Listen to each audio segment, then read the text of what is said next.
and welcome back to another episode of This Is Just the Beginning. I hope you're all well and you're doing good and you're having a really good Friday. For me, today has kind of been a bit of a dud, if that's a good way to put it.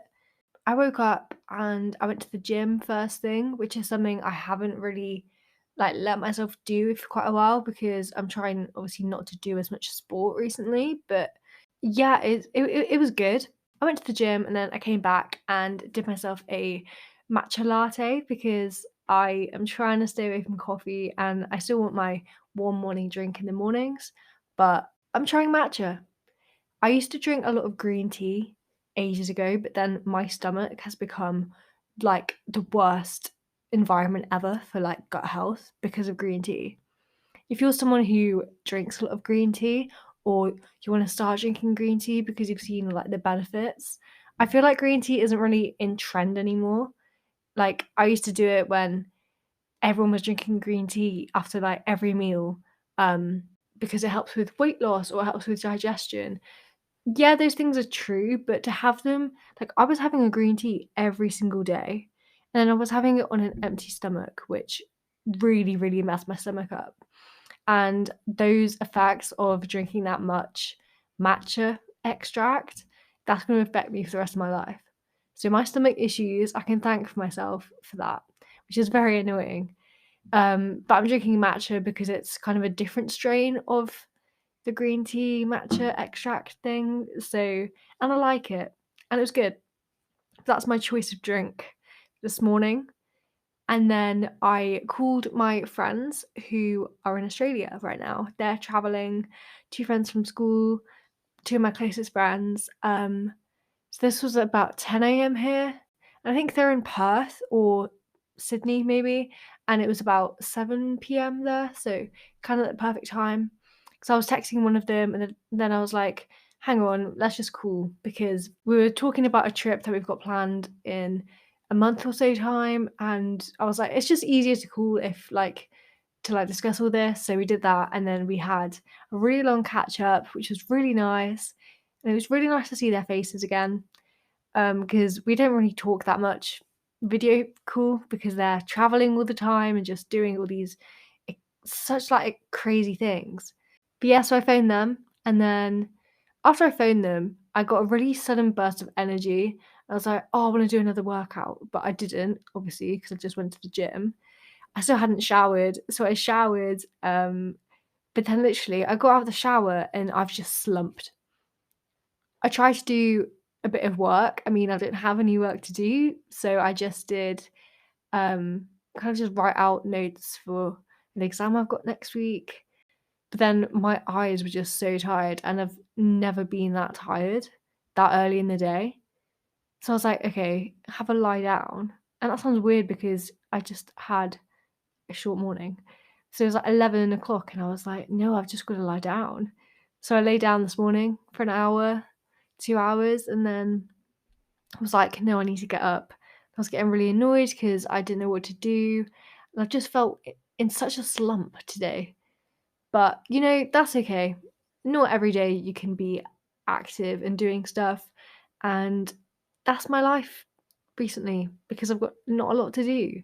So I'm glad that I've got this podcast to be doing right now, as it does give me some time to do.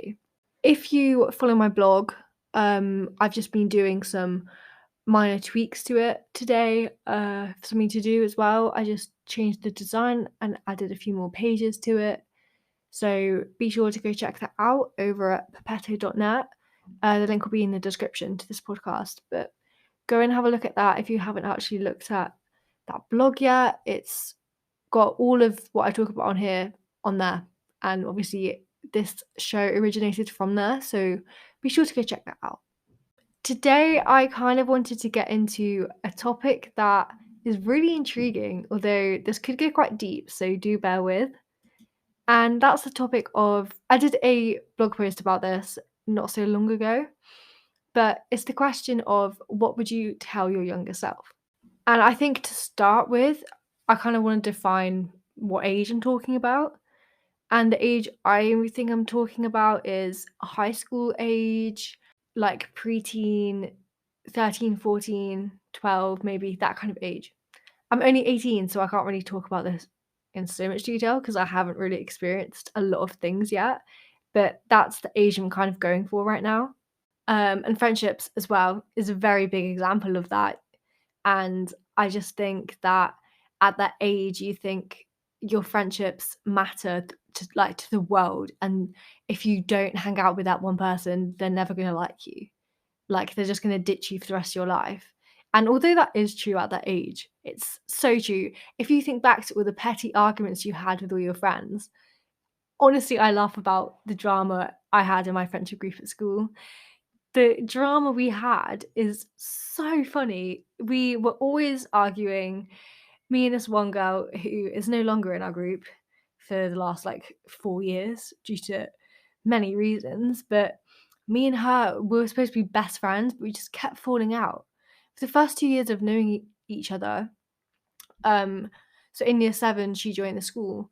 So for the first few years, we were inseparable best friends, the typical 12-year-old best friends who got those like matching t-shirts, always went to go get Costa or Starbucks together, those little shopping trips in town, cinema trips. We were the typical best friends, and we were always together at school, and it was fun. It was so fun.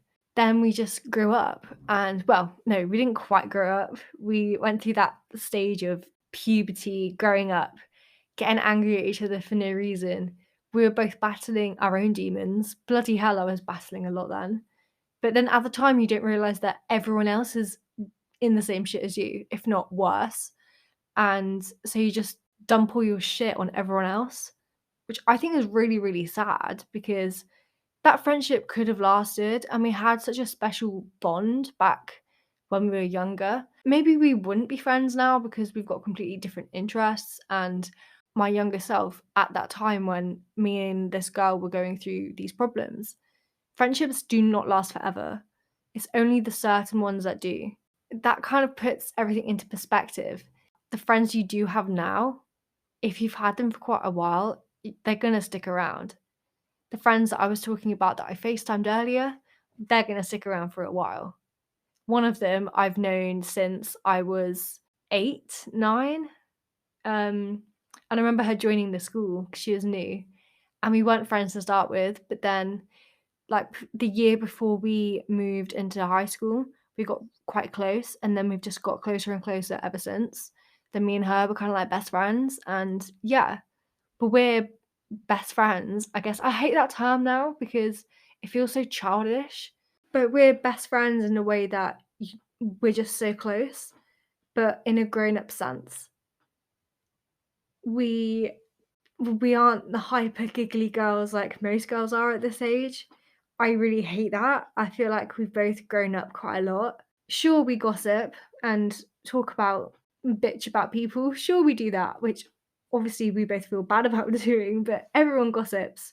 To what degree, that's up to you. But everyone gossips and says stuff that we really shouldn't, but that's part of who we are.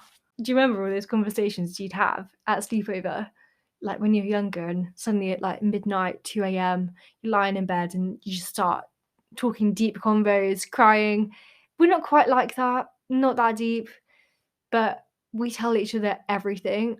And I know all about her family, external family. And yeah, we just battle off each other and we could go a year without speaking and still speak.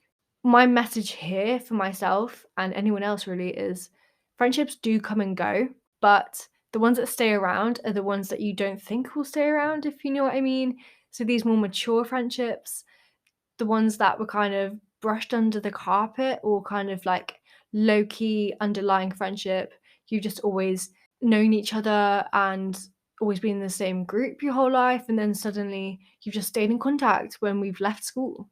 The scary thing is obviously leaving school, and that feeling of, oh, our friendship group isn't going to see each other anymore. We're all over the country. Some are obviously in Australia right now. And it's the thought of, oh my God, I'm never going to see them again. Of course you are. If you're true friends, you are going to see them again. For example, if you've got a best friend that leaves suddenly at the end of one school year because their dad's got a job in a different country, they move a long way away, and you think, you're really upset. You just think you're never going to see them again.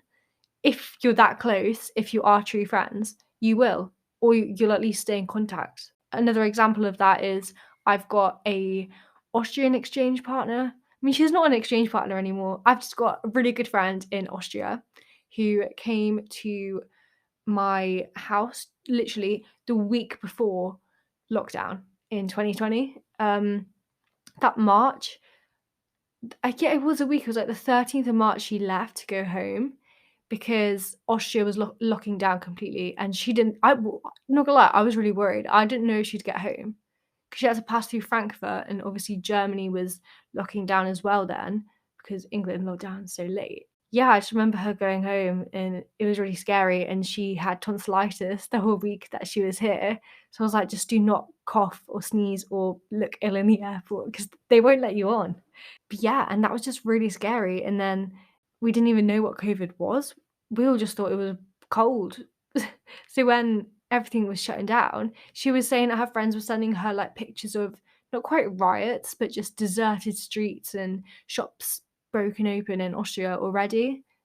So that was scary. Anyway, I've got this friend who lives in Austria, and we've stayed in contact even though since the pandemic, I haven't been able to go over there to do my part of the exchange, but I was meant to work over at her local primary school. So I didn't get to do that. But because we're mature, I guess, being 18, we didn't let that friendship slide just because we hadn't fulfilled the exchange program or whatever. We speak so often, and she's out there traveling the world at the moment, which is so cool. She's just going to Costa Rica. She'd been there for the past like 4 months. I don't know. She's literally living life, and I live my life through hers. And we are just really close friends. We're kind of like cousins or just sisters. I don't know. It's really hard friendship to describe, but we got on so well. And being an exchange partner, I was really nervous for her to come over. So I was glad that she was coming over first, but instantly we just clicked. And because I'm quite introverted, I like being social. Like, I'm loud around my friends, but meeting new people is something I hate. But meeting her, we just bounced off each other and we just got on so well. We still stay in contact now, which I think is the kind of epitome of what a friendship should be. So that is another example of long-term friendships. Another really obvious thing that I'd tell my younger self is the idea of appearance, body image, that deep thing. You knew this was coming. You knew this was coming, guys. I wrote this in my blog post. I wrote quite a lot about this because I posted this just after Eating Disorder Awareness Week, I think, or just before. The main thing that I tell my younger self is that abs do not define who you are. They just don't. Who we are is more than just our bodies. As cringy as it is, it does come from within. Personalities, dreams, all these little quirks. People don't love us based on what we look like. And if they do, you need to kick them to the curb. But for so long in my life, since I was 12, I worried about what people thought of me and my body, and I thought I had to get abs. I thought I had to eat the least calorific thing on the menu and run miles and miles on a treadmill. I would tell that younger self that your body does not define who you are in any way necessary. The food you eat doesn't define who you are. It does to an extent because it shows what food you like, but no one cares. That is difficult being in high school and growing up with the rise of social media and all these influencers, celebrities posting their diets, posting their bodies that we aspire to look like. But I I don't agree with those kind of images that these influencers share, especially when we're so young and so impressionable and having grown up through the rise of, influencers especially. Yeah, there were celebrities before, but now there's this new breed of influencers, some of which are just famous because they're pretty. They posted a video on TikTok, went viral, and they're pretty, and they just post, that girl trends. That's why they're, in speech marks, famous. They're not necessarily famous. They're internet fame, I guess, is a really weird way to put it. I grew up thinking that my body was everything. You wear the little crop tops, you wear all the trends that are in just to look good rather than wear what you want to wear.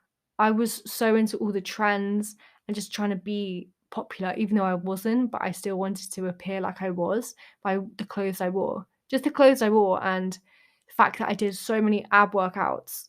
It's just not sustainable. It's just not good at that age. So, this is the most important thing that I'd say. We believe that our worth is based on what we look like because I guess that's the very first thing we see every day in the mirror. And at that moment in time, we have nothing else to base our self worth on. When I was younger, I didn't know who I was. I had, in a way, no personality yet.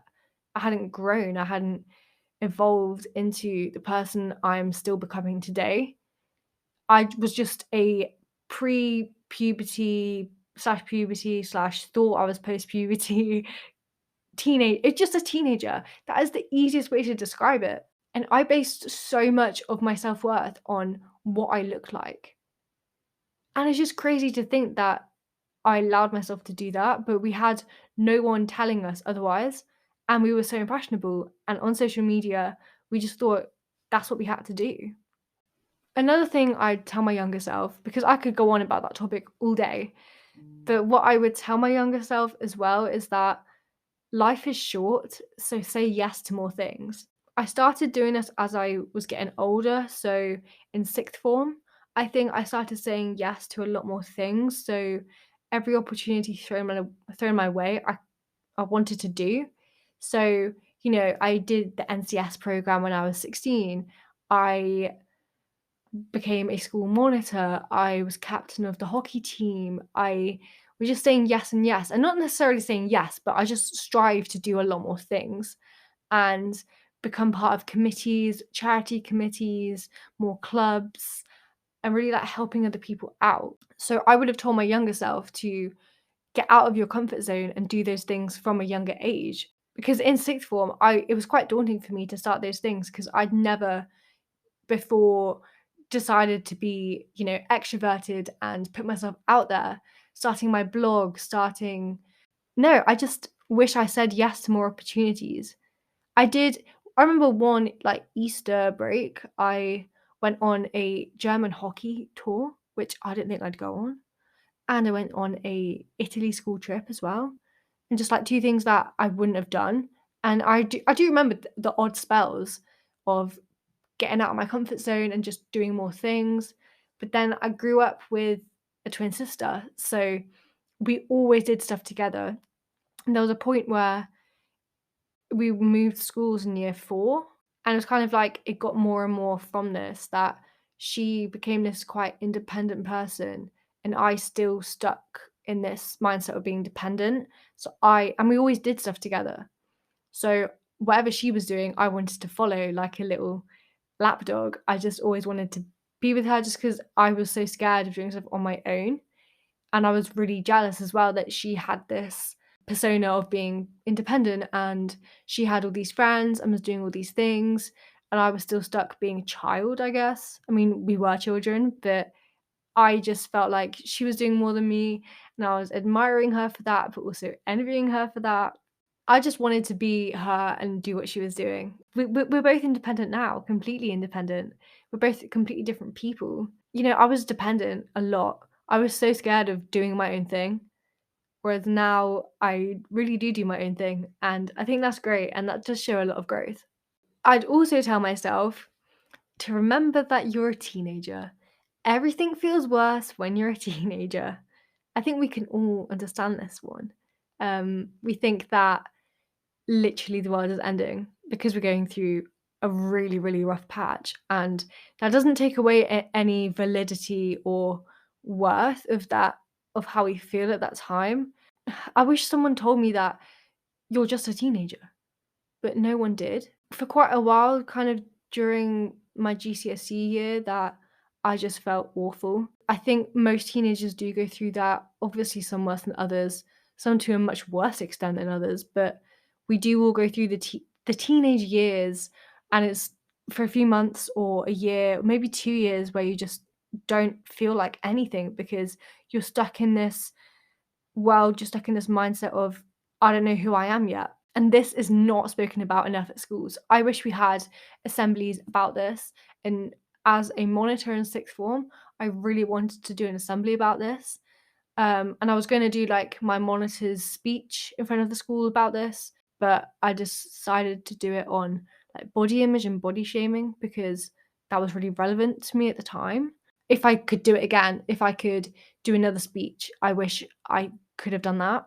And just to say to 13, 14, 15 year olds that 9 out of 10 of you are probably going to feel shit for quite a while, but it's okay. It's not okay that you feel shit, but it's hormones. It's literally all it is.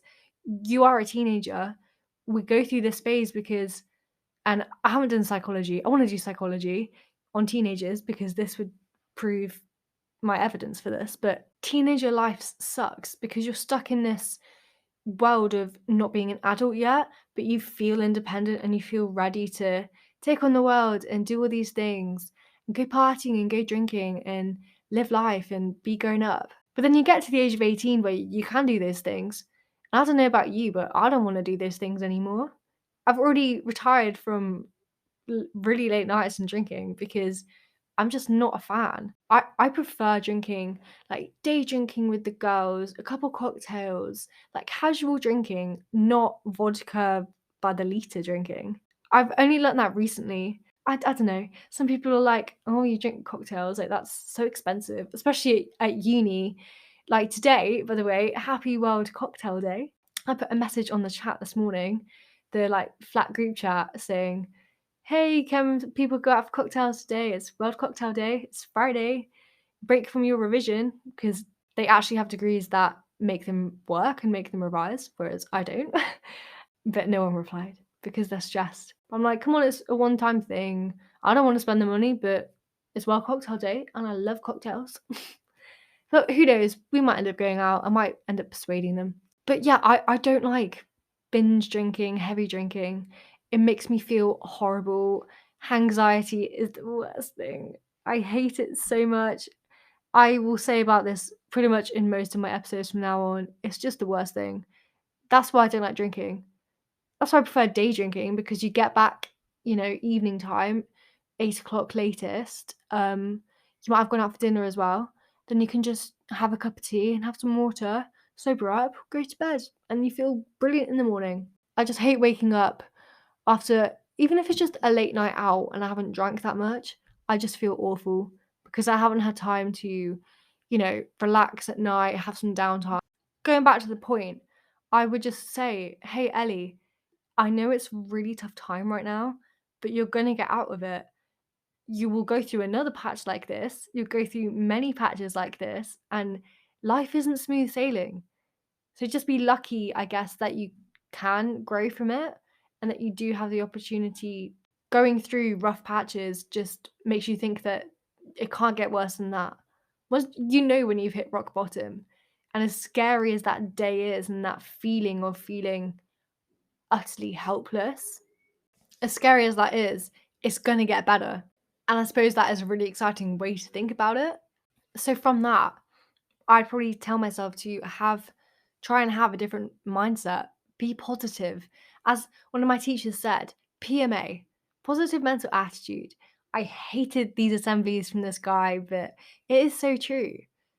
That is something I'm working on a lot now, this PMA and just trying to look at life with a new perspective. And that's what I would have told my little younger self running around who hated everything and everyone. And it's the fear of going back to that place that keeps me going, keeps me pushing to live this life that I've just started creating for myself. No, there is no chance I'm going back to that deep, dark place of the deepest depths of an eating disorder where I was so detached that I felt either like I was no one, not even a person, or just someone so just insecure and just, yeah, just so lost, I guess was the best way to put it. I was just detached from myself and from reality. But, I'm putting a positive spin on it. I'm not like that anymore. Yeah, today was a bit of a down day because I am just bored. Yeah, I'm just bored. I've got nothing to do. So let me know if I can start a new project or something, because the things that I'm doing right now are really, really tedious things of colouring in, writing. I get bored of those things. This is why I do podcasts, because I'm so passionate about something that pops into my mind, or I've been listening to another podcast from someone else and that really makes me think about that one topic. But I hope you did enjoy this episode, and do go over to my blog if you haven't checked it out yet. And please leave a rating review depending on what software you're listening to this on. And I hope you have a really good weekend. If you're listening to this on World Cocktail Day, please have a cocktail or two. I might be off to go get ingredients in a minute to go make some espresso martinis, because they are my favourite cocktails. What's your favourite cocktail? Have a think about that one. I'll speak to you again really, really soon, and thank you for listening. Goodbye.